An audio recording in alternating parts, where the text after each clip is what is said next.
Hello and welcome everybody. My alias is Apron. Today on Guide to Hacker, I'm going to be helping you decide what side to choose. So a fair warning here, I am going to try and make this video as unbiased as possible. Please understand I am inclined towards the white hat hackers. That is my side. I believe the white hat hacker is the true way to go, but I will be trying to equal things out. But if I did miss anything that I should point out about black hat hackers or white hat hackers, something I forgot, something I made a mistake on, something that even needs clarification, I might make another video or clarify it in this video with some annotations, editing, whatever I have to do. But please remember that me personally, I am a white hat hacker. I am more inclined towards it. But I do have friends who are or were black hat hackers, so I got their view on things. But some things we're going to talk about is the risks and benefits, how it impacts your mind and the end goal. Realize that I'm not going to be talking about gray hat hackers. I'm going to be excluding that because it's more simple to talk about the black and white version of things rather than black, everything in between, and the white version.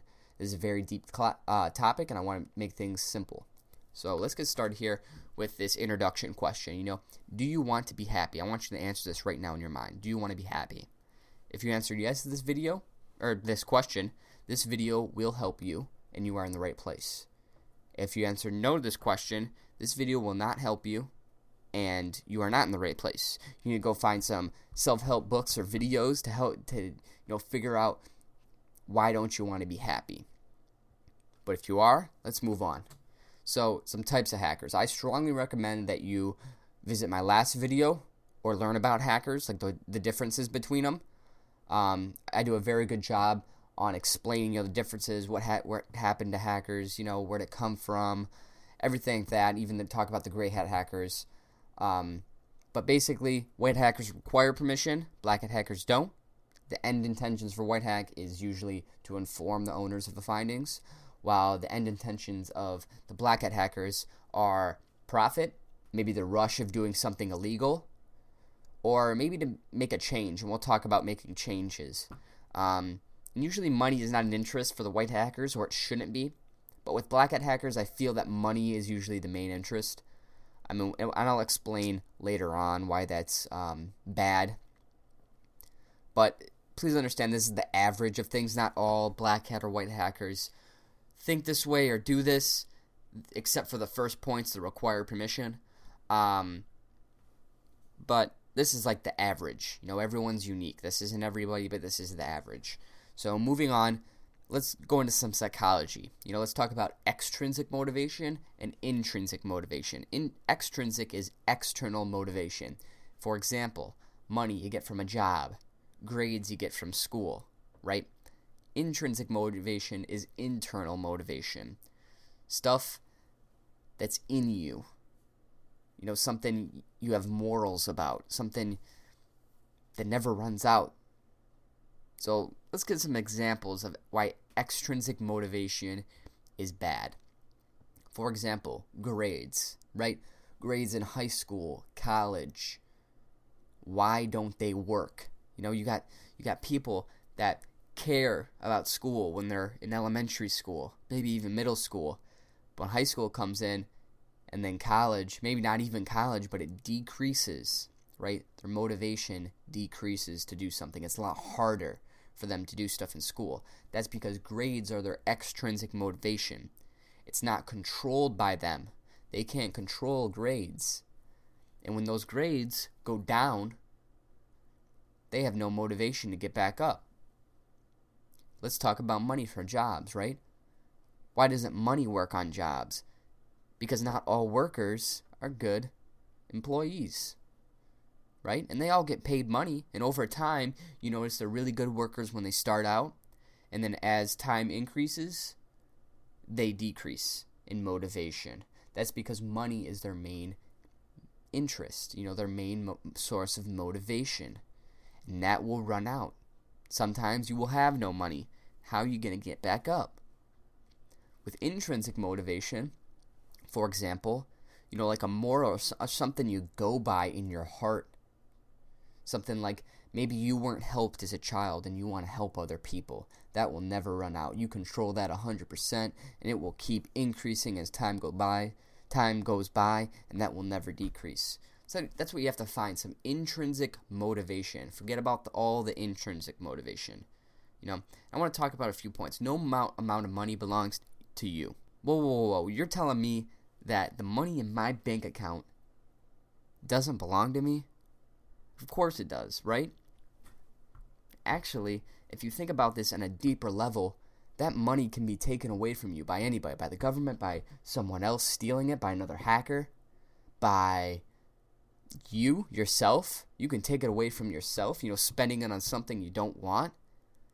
Millions of different possibilities. You don't really control that money 100%, and it can be taken away from you at any time. That's what you have to realize, that nothing really belongs to you. The only thing that belongs to you is yourself.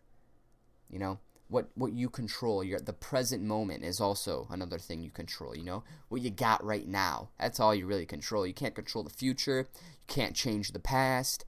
The only thing you got is what's happening right now. Right? You need motivation that never runs out, right? Because if it runs out, how are you going to get it back? And then a very deep question you got to think about, if you haven't already, is what do you want to do? What did you come on this planet to do? And this is not going to happen overnight. It's not going to pop up to you. This is something you got to think about, if you haven't already, for 6 months, for a year, however long it takes you to think about this. This is a very, very deep question, again. But throughout this video, I want you to ask yourself this question, is what are you proud and comfortable telling everyone you come in contact with? Because sharing is the most important quality you need to develop. Sharing what you're passionate about. Because that's what really makes you happy, is sharing with other people what you love to do. And finding those people that love to do what you love to do. And then they share with you, you learn, you share with them, they learn. You have fun together, you share. That's what it's all about, sharing. So if you are proud about what you do and comfortable about talking about it, then you are in the right place.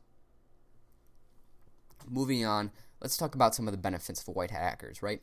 So you got a very low chance of jail time. You got a high chance of finding a group or community with the same interest.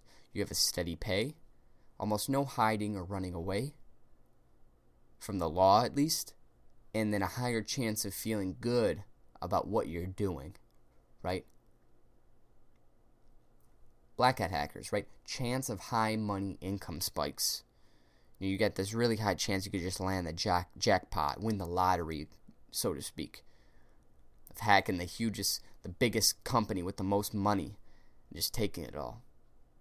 You're able to make a world country change easier. World or country change easier. Now, I'm not saying this is right or wrong, but inflicting fear is the easiest way to change other people. Notice how the news media always does this, how fear and negativity is always inflicted in your life, that you always find out about these things. It always seems like the world's just full of negativity and terrible. That's to make a change. That's what people are doing. Realize that they're trying to make you change by inflicting fear onto you. Because that's the easiest way to do it. It works for a lot of people,